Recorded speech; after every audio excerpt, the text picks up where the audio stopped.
Okay, we will give it just a couple of more minutes and then we'll go ahead and get started. My name is Shawana with Paradise VIP Travel.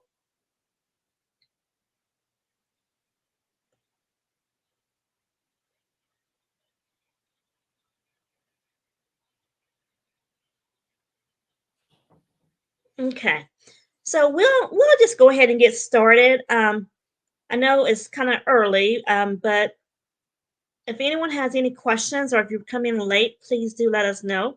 And go ahead and list your questions and down below, and we will follow back up with you as soon as possible. Again, my name is Shawana with Paradise VIP Travel. We curate group travel across um, from coast to coast internationally. Um, Today, we have a special guest with African Travels.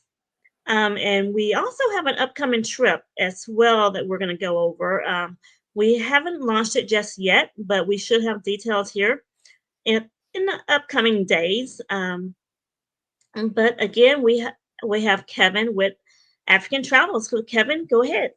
Fantastic, Shawana. What an absolute pleasure it is to be with you all this evening. I'm absolutely thrilled to have this opportunity to bring you a taste of Africa. As Shawana mentioned, we've got a very exciting trip that Shawana has commissioned that we'll be putting together, but we're going to save that to a little later in the presentation. And what I thought we would do is just give you an introduction and a general overview of several different areas of Africa, and then we'll get to that really fun trip that's coming up towards the end. But at African Travel, we are the largest tour operator that focuses exclusively on Africa. We've been in business for 45 years, and we are extremely proud and privileged to partner with the very, very best travel advisors and agencies in the business. And Shawana is absolutely one of those. You are in great hands when you travel with her. She's going to make sure that all those T's are crossed and the I's are dotted, and that you just have simply an exceptional experience. And because of what people like Shawana bring to the table, at African Travel, we actually do not sell directly to you as the traveler. We really believe in the value of what your travel advisor is bringing to you. And because, the more they get to know you, the next time you want to go somewhere, they're going to already know something about you. There are going to be deals that come across the desk that Shawana can share with you. She go, wow, this is absolutely perfect for George and Mary or whoever it might be. So that's how we choose to operate at African Travel and are very proud to do so. When we put together itineraries at African Travel as well, we are not a company that just takes something out of the box and puts it on the table. We are all about finding out. Shawana will tell you that, when we start the planning process, we really have a million questions. We really want to know what we're all looking for, what we're trying to get out of the trip, and then we'll fine tune it and tweak it. And as she speaks to more and more of you, we'll be able to fine tune. We've got the skeleton of this trip already laid out, but we'll be able to look at it and add some things that we need to do and so on, because we are all about exceptional experiences. Africa is just an amazing, amazing destination. This is a life changing trip. And I love when people travel to Africa because everybody comes back and you will be telling Shawana, wow, this is the best trip we have ever been on in our life. It is really, truly an exceptional experience. And being able to bring it to life, we are, as I said, the largest tour operator that focuses exclusively on Africa. And with those 45 years of experience, we absolutely know what we're doing and what we're looking for. And while you're traveling with us in Africa, there is going to be that local concierge service, because while we are based here in the United States, we do have 16 offices throughout Africa. So we're local here in the United States, but we're also local in Africa. So when you arrive in Africa, we won't be palming you off to a third party or somebody else. It's our people that are still going to be looking after you. We are with you absolutely every step of the way. And every itinerary that we create is going to speak to the make travel matter or the giving back component. At African Travel, we really truly believe in giving back to one of the three pillars, which are the continent of Africa, the conservation of wildlife, and indeed to the communities and the people of Africa. It's so important that the communities live side by side with the wildlife to ensure that the future of the continent is safe. And every program that we create speaks to this on several levels, will always have experiences that are giving back to Africa. So before we get into some of the destinations and the different regions of Africa, and then ultimately to that fabulous trip that we're looking at, I just wanted to run through some of the trends that we are seeing for travelers to Africa right now. And we're definitely seeing that tendency to start to take some time. Instead of rushing through life, which we all do, just taking some time to really stop, think about what we're doing. And some people will often extend their trip, maybe go to a beach for a couple of days, but just reveling in being somewhere so special. Your body absolutely commutes with the earth when you travel to Africa. When I say this, people think I'm crazy, but once you get there, you are going to understand and get it. And you're going to join a very special club of people that have been to Africa and have that feeling. And once you've been, and you come up against somebody else who says, "Oh, I travel to Africa," you will have a very special affinity with those people because you get it. It's truly amazing. But until you've been to Africa, it cannot happen. It can't be there. Africa is also, because of those bonding experiences, a wonderfully romantic place to travel to. You really get to know each other. You really fall in love all over again with each other, with life, and of course, with this incredible, incredible destination. And we see a lot of families traveling to Africa. Africa really is fantastic for families, whether it be the younger children, the older children, and those of us who are still very young at heart, but might have a few more numbers on our age. Africa truly is incredible. I love it because people who do take their kids on these trips come back and they say, wow, my kids got off their devices. They were off the iPads and their phones. They were so into the animals, the wildlife, the people, the communities. It was wonderful. And they came back very, very changed for the better and for positive. It's also very cool for small groups. When you see trips to Europe and some other places in the world, the numbers, it's not very unusual to have 35, 40, 45, or 50 people. Whereas for Africa, it really lends itself to those groups of maybe 12, 16, 20, something like that. And again, that really wonderful, personalized, intimate experience that allows us all to bond with each other.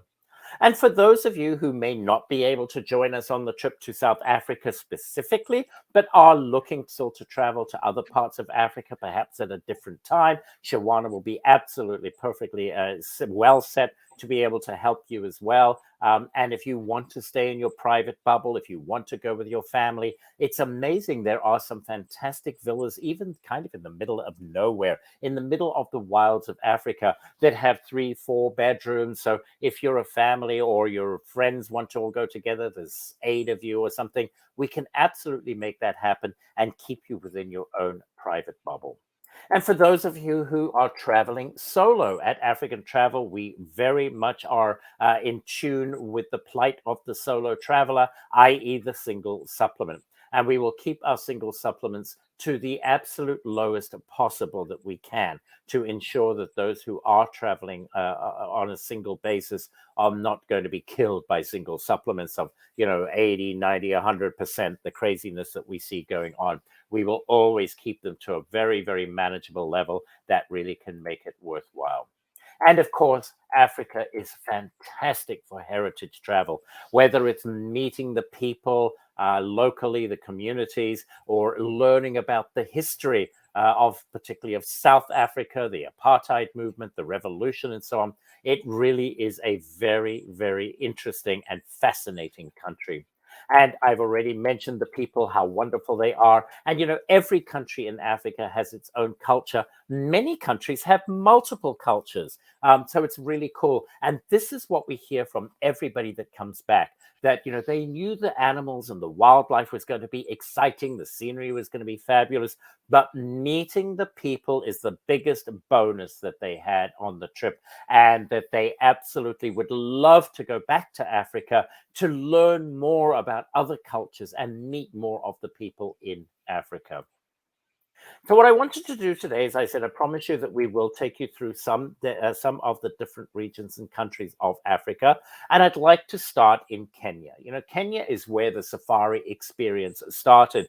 Oh my gosh, some 70, 80 years ago now, which is really quite remarkable. And Nairobi is the capital city of Kenya. It's also the major gateway that most people arrive into Kenya. And I love Nairobi because here we have Nairobi National Park. This is the only full wildlife national park in the world that abuts right up to the center of the city. And in fact, when you're traveling from the airport and going to your hotel in the center of Nairobi, you will travel along the perimeter of the park. So your safari experience starts right out at the gate. Before you even get to the hotel, it is very possible that you are seeing wildlife. I also talked about how we love to do those giving back projects and moments in the itineraries. And this is Nairobi has a wonderful, wonderful array of these. What we're looking at here is the Kazuri Beading Project. This was a group of women who were very, very down and out on their luck. They were unemployed. The future just wasn't looking very good. But they were very talented with their hands. So they started to make and do their own beading, their own pottery, and so on. And they have built this foundation, and they make some of the most beautiful pieces. It's absolutely wonderful. And because everything is handmade, each piece is just that little bit unique and special. It's really wonderful. And what I love about it is when you go to visit them and learn about them as a women's empowerment group, you also, of course, have the opportunity, if you wish to do so, to purchase some of the items that they are making. And it absolutely means that you are bringing back from Africa something that is totally unique. Nobody will have the same piece at all. You're not going to have to look at it and see somewhere scraped on the bottom it says made in China. And you are really doing a lot of good for people who really appreciate it, but have also done so much wonderful and good stuff for themselves. In the southern part of Kenya, we love to take you to Amboseli National Park. And Amboseli National Park is very, very well known for its elephants. You're going to actually hear a lot about elephants this evening as we pass through Africa. They are really one of the most common of the wildlife species in Africa. But in Amboseli, the elephants, we call them tuskers because they frequently have tusks that literally touch the ground. They are so big. And from Amboseli, we get magnificent views of Mount Kilimanjaro.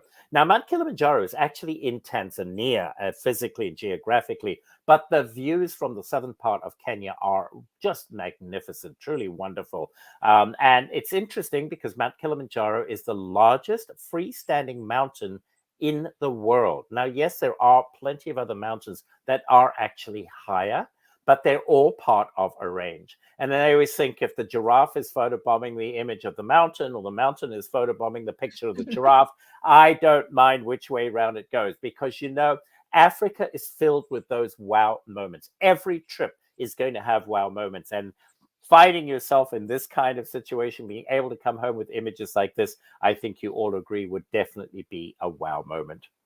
We then like to move a little bit further up into the central and northern part of Kenya and take you to an area that kind of flies under the radar, and this is Samburu National Park. Again, a beautiful backdrop, and there are wonderful projects here as well. So this is the Roteti Elephant Foundation, another women's group, and what they did is they go out and they find baby elephants that have been orphaned. Their parents have been killed by poachers for their tusks. So they bring the babies back to the foundation because they would surely die out in the wild on their own. They rehabilitate them, they raise them, and then they're able to return them to the wild with huge success. So we can go to visit the project, which is really cool. And again, doing a lot of good for these ladies who are really doing something very, very special for the wildlife of East Africa. In this area, it's also very possible to get outside the Jeep. You can go safaring on mountain bikes, on camelback, on horseback, do something really, really cool. And here you'll also have the opportunity to meet the Samburu 5. So these are 5 species of animals that are actually found nowhere else in Africa. Now, you're probably looking at me going, well, Kevin, I see up on the top there, there's a zebra, and I know zebras. And by the way, in Africa, we do call them zebras, not zebras. And I know that zebras are found all over Africa. But this is a modified species of zebra. And if you look at it, you can see that its stripes are very densely packed together. Zebras in other parts of Africa, their stripes are much broader. So this is the only place in Africa that you will see that. The ostrich that you see below, yes, we have ostriches all over Africa, but ostriches in other part of Africa have pink necks and pink legs. This is a Somalian blue ostrich, only found in this part of Africa. And the rangers love to showcase what they're doing and these very special species. Also in Kenya, we have the Masai Mara. Now, the Masai Mara, this is the Africa from out of Africa. These huge, open, gorgeous plains, just dotted with acacia trees, littered with wildlife, absolutely magnificent. They truly are incredible. And nothing better than to have breakfast out in the in the African morning, the fresh air around you. It's really a great way, and it's really incredible because when they pull the breakfast out, everything is going to be hot. They really serve it in elegance. It's a great, great way to do it. So I was actually just in Kenya myself. Sorry, Shawana, did you say something? Oh, I just said, oh, wow, that seemed just so nice and pleasant. It really is. Trust me, it's absolutely a great way to start off any day. So Mhm. I was just in Kenya myself recently, and obviously I'd go back. I'm actually, by the way, originally from Zambia. I did not mention that at the beginning. So I'm born and raised in Zambia, which is in central southern Africa. So we were just in Kenya, and I just wanted to share with you very quickly a very short video just to give you an idea. This is not professional. It's taken with my own camera, but just to give you an idea of what can happen when you're out on game drive.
Oh, wow.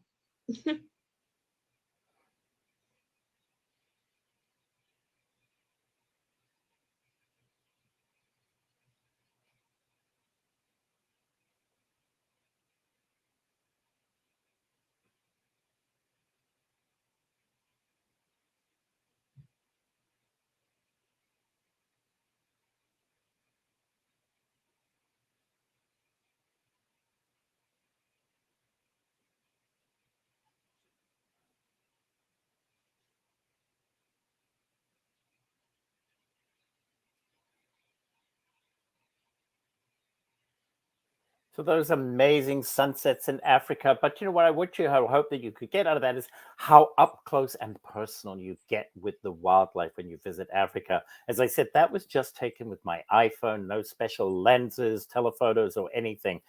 It just is wonderful. It's these personal moments. So from Africa, let's move on quickly now, take a quick look at Tanzania. And Tanzania is a place similar to Kenya where we can take you to several different areas of the country. And again, at African Travel, we like to find places that fly a little bit under the radar, less crowded, people don't know them so well, and yet have an amazing, amazing experience. And Tarangire National Park is one of them, as is Lake Manyara. And as the name would imply, it is on a lake. It has a wonderful selection of four-legged wildlife, but an amazing variety of birds. One of the most incredible wild bird collection areas anywhere on the planet. And then one of my favorite places in all of Africa, and certainly in East Africa, is in Ngorongoro Crater. Many people feel that this should be the eighth wonder of the world. It is the largest fully intact crater on Earth. It is absolutely beautiful. All of the animals that live in the floor of the crater, and there are many of them. They never leave the crater, and no humans live in the crater. But all the lodges and camps and so on are up around the rim of the crater. And it's very cool that you wake up in the morning, you go out onto your balcony, you've got your steaming cup of coffee, and you look down into the crater, the floor of the crater, and you can hear the lions roaring and the elephants trumpeting, and the clouds are cascading down the side like a waterfall. Oh, I have goosebumps right now just thinking about it. It really is magnificent. Also in Tanzania, we've got the Serengeti National Park. So this is a huge expanse of land. The Serengeti to Tanzania is what the Masai Mara is to Kenya, but littered with wildlife. And one of the great ways and opportunities when you're in East Africa is to waft over the plains of Africa in a hot air balloon, looking down on the ever-changing landscapes and the wildlife below you. And this part of Africa is home to the Great Migration. So many of you may have seen the documentaries on National Geographic, BBC, PBS, whatever it might be. This is where 2 million wildebeest and zebra move around. And the biggest myth about the Great Migration is it only happens once a year. But it actually is a 12-month cycle, as the map on the left-hand side will show. For 9 months of the year, they are in the Serengeti in Tanzania. And for about 3 months of the year, they cross over the rivers into Kenya and into the Masai Mara. It is a wall of wildlife. But even if you're in this area outside of the migration time, where they're in another part, if they're over in Kenya, you're in Tanzania, there is so much wildlife here in this part of these countries that it's incredible to see 2 million, but you're never going to be short of seeing wildlife. Taking a look at some of the countries that are just a bit more off the beaten path, still staying in East Africa, we've got Rwanda and Uganda. This is all about the primates. There are 13 species of primates found in these countries that are found nowhere else in the world. But the biggest draw is, of course, the gorillas. And to go gorilla trekking is taking life-changing to the next level.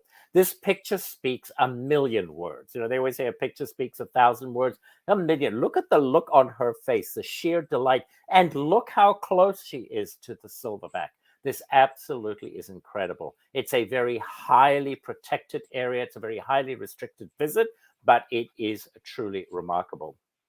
And in Rwanda, you also have the opportunity to visit Akagera National Park, another national park that's not terribly well known, but packs an almighty punch when it comes to experience and what you're going to get out of it. And you also have the opportunity here to see chimpanzees.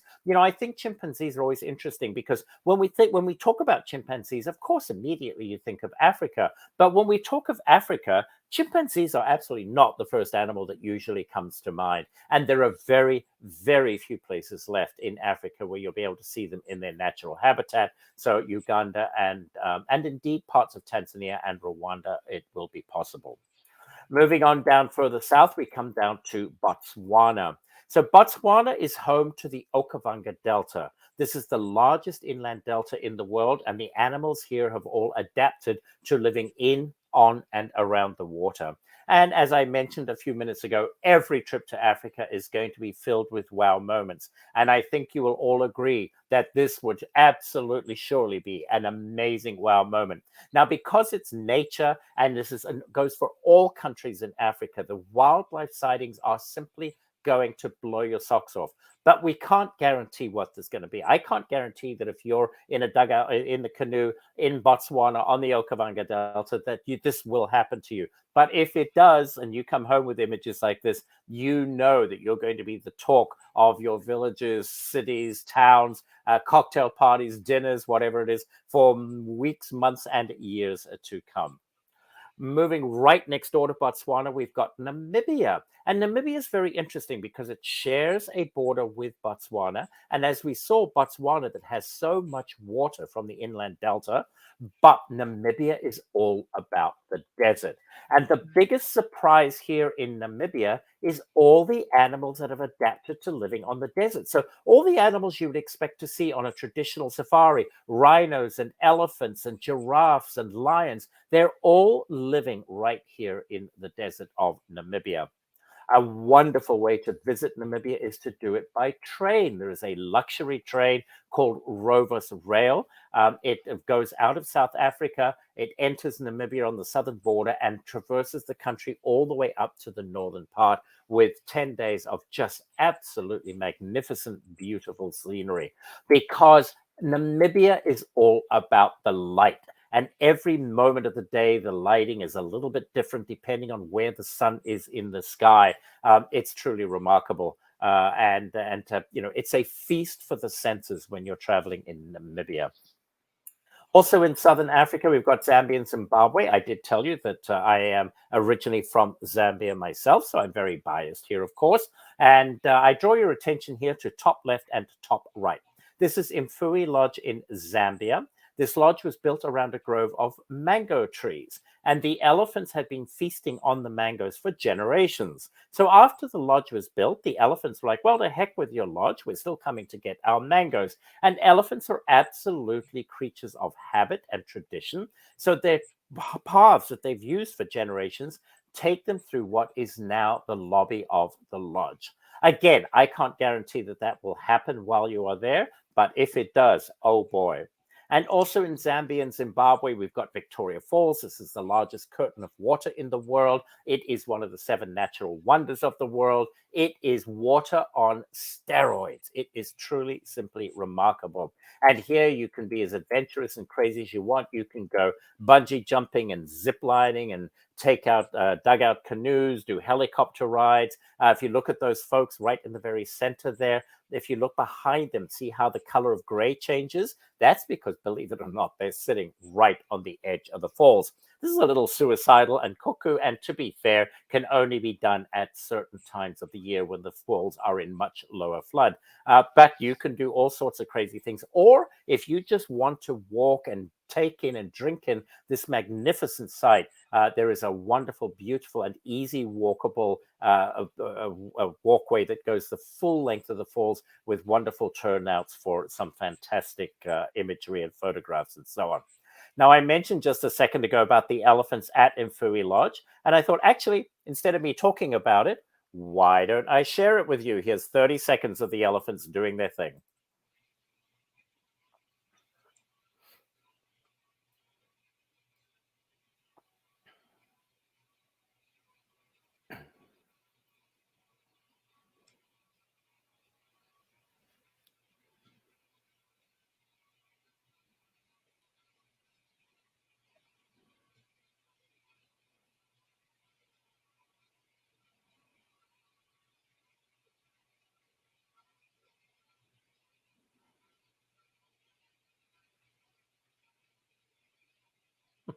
So they are not trained to do that. This is absolutely, they do it by instinct and have just done it forever.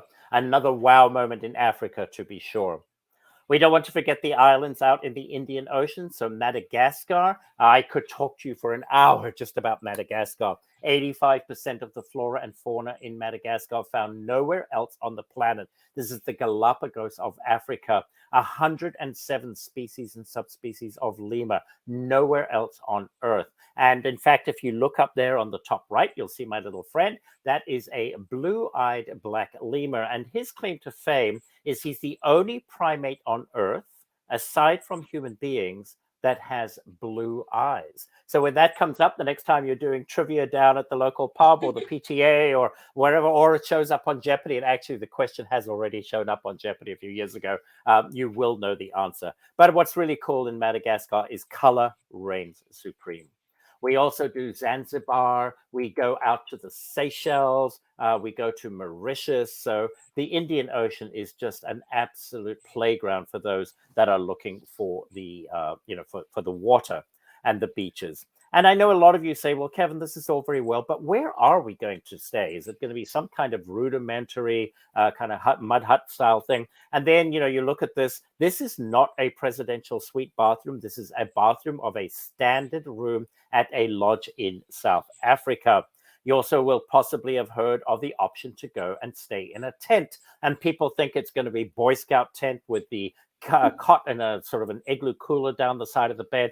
Absolutely not. Nothing could be further from the truth. Look at this. It has wood floors. It has sliding glass doors. If you didn't touch the walls, you would not know this was a tent. Even down at the far end of the decking there is your own private plunge pool. This is a standard tent at a private reserve in South Africa.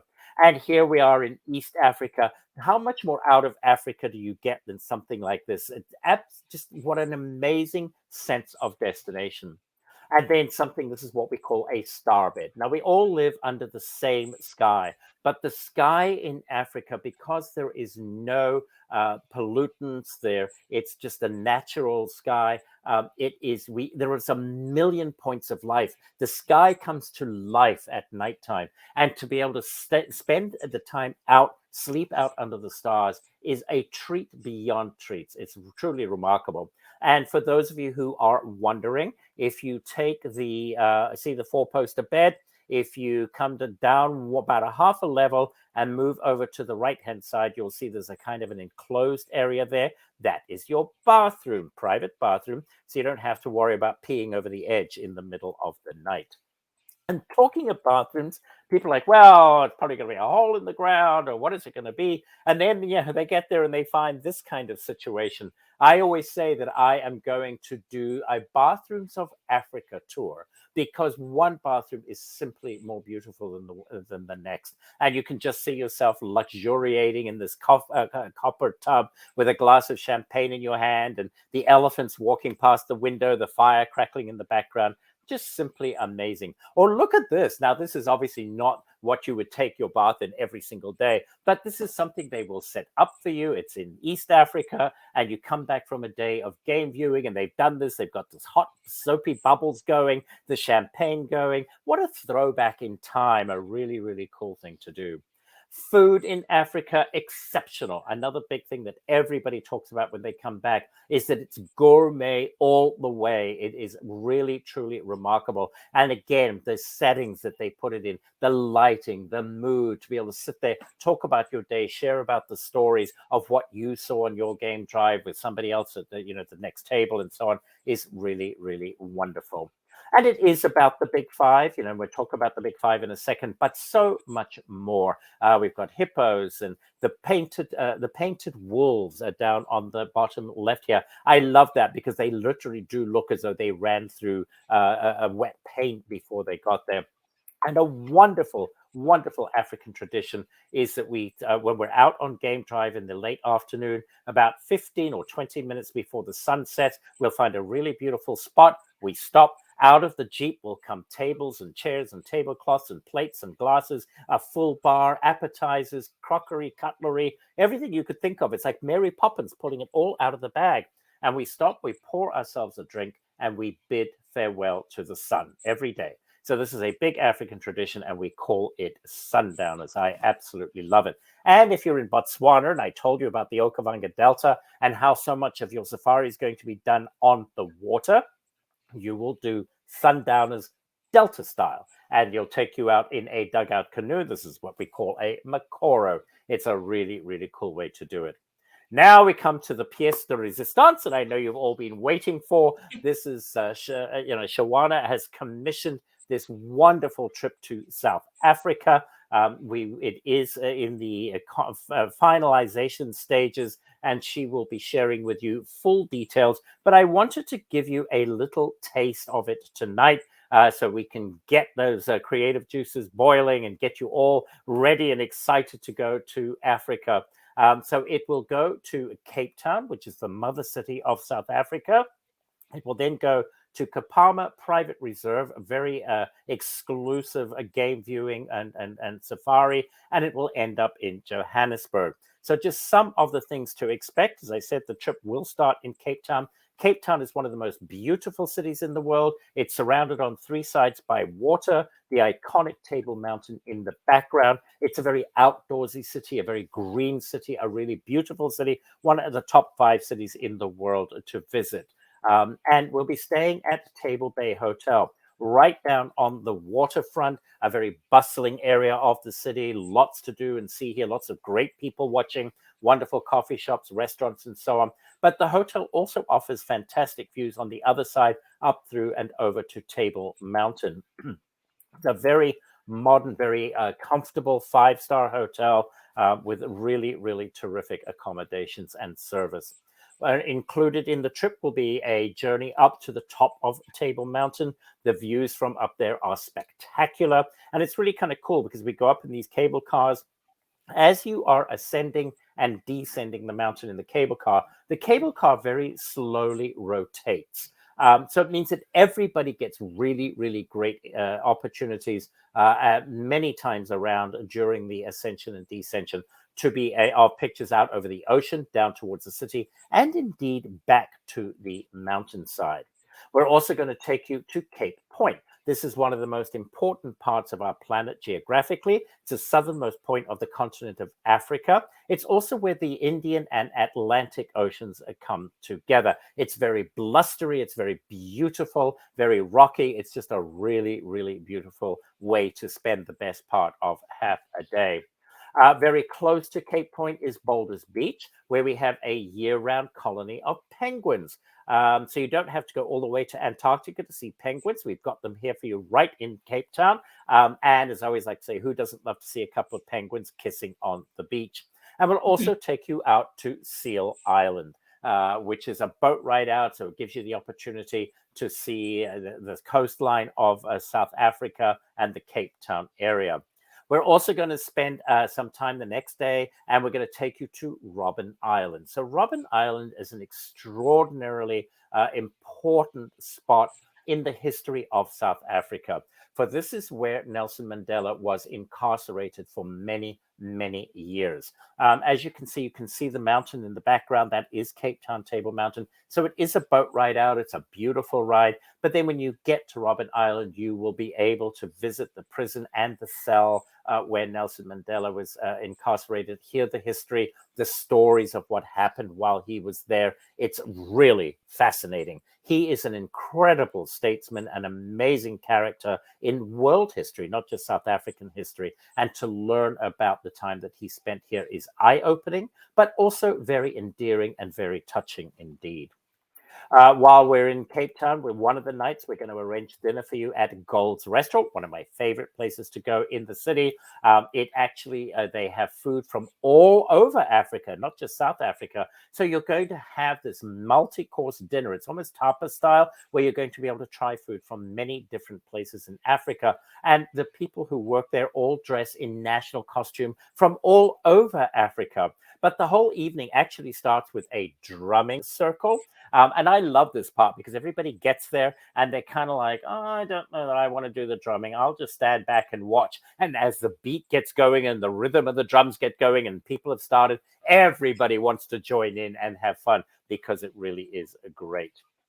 We will then fly from Cape Town to the Kruger area for the safari portion of this journey, and we'll be staying at Kapama Private Game Reserve. So this will make it a very upscale, a very exclusive experience for you on the safari portion. And as I mentioned, what we're really looking for, of course, are the big five. There are plenty other animals that we will, including those zebras and so on. But big five are the lion, Cape buffalo, elephant, the leopard up on the top there, which is the most elusive of the big five, and the rhinos. Rhinos are critically, critically endangered. But please know that by going and participating in this trip, you will be helping the rhinos because a portion of this will go back to conservation of rhinos, trying to save these majestic creatures. You know, since I was born, and yes, I'm old, but I'm not that old. 95% of the Africa's rhinos have disappeared to poaching. So we are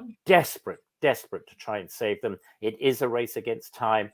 There are the efforts are starting to show come to fruition, but it is a very, very long road to go. And while we're at in Kapama Private Reserve, we'll be staying at the Kapama River Lodge, which has wonderful accommodations, a 5 star again, fantastic food, incredible people that work there. The service is phenomenal, and the wildlife viewing is second to none. It's absolutely great. And, again, it's nature. I can't guarantee that you'll find the baby lion peeking around the tree stalk, but I hope you do, because that would be a wow moment in Africa to be sure. Leopards in a tree, and of course, the ever present zebras. They are everywhere. I don't know if any of you know this, but zebras actually, no two zebras have the same striping pattern. They are like our fingerprints. Each zebra is individual. And when you see how many hundreds of thousands of millions of zebras there are, that is really quite remarkable. And getting up close and personal, to be able to be so close to an elephant, you feel you could just reach out and touch its eyelashes. Sometimes you almost can. You're not allowed to, but it's just there. It's absolutely amazing. And again, those sundowners that you'll have the opportunity to do every day when you're out on game drives, and the sunsets. Sunsets in Africa are spectacular every single night. Absolutely amazing. And then from the safari portion, we're going to take you on to Johannesburg. This is the financial capital of South Africa. We'll spend a couple of days in Johannesburg. And here we're going to stay at the Da Vinci Hotel, right in the center of the Sandton district. Great restaurants within easy walking distance. A very nice 5 star hotel. But here we're going to take the opportunity to explore the history of South Africa, the apartheid movement, and of course the revolution. We'll visit Soweto, where the revolution all started. We'll go to the Apartheid Museum. This is one of the absolute world-class museums, and really, again, a very interesting and fascinating experience. So that will be that trip. And as I say, once everything comes together, finalized, Shawana will share with you all the full details. But we wanted to whet your appetites a little bit. Shawana, I hope it's okay. I would love to take 2 minutes now just to kind of wrap everything up with a very quick, literally 2 minute video. It's a Yeah, day on sure. safari and gives everybody, sit back, relax. If you're drinking a glass of wine or having your coffee or whatever it is, let's sit back, relax, and let's go to Africa.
So we would love for you to come and experience our Africa. I just have goosebumps every time I see that. Want to be back home. I want for you all to come and experience our Africa. We take care of the complicated. That's what Shawana and we are all about. We create this partnership to bring you the very, very best possible experience. And, Shawana's your girl. She knows what she's doing. She's ready to make this happen. And whether it be that trip to South Africa in 2024, or if you're ready to go sooner and you would like to book something to East Africa or whatever, she can make that happen for you as well. So with that, I thank you all very, very much indeed. Shawana, I pass it back to you and let's see if we've got any questions. Okay, Kevin, thank you so very much. You wowed me so many times. I have goosebumps. This is going to be a trip of a lifetime. I'm just speechless. It is. Again, this trip will be launching soon, probably within the next 1 to 2 weeks. So stay tuned. It will be on Facebook. I will post it and I will also be sending some emails out to you as well. In the meantime, if you have any questions, please go ahead and leave us a comment. If we miss you today, we will follow back up with you as soon as possible. My number is again 813-848-0030. You can also send an email, hello@paradiseviptravel.com. Again, Kevin, thank you so much, and thank you for exploring Africa with us. It was Thank absolutely you. my pleasure. Thank you. Okay. Have a good evening.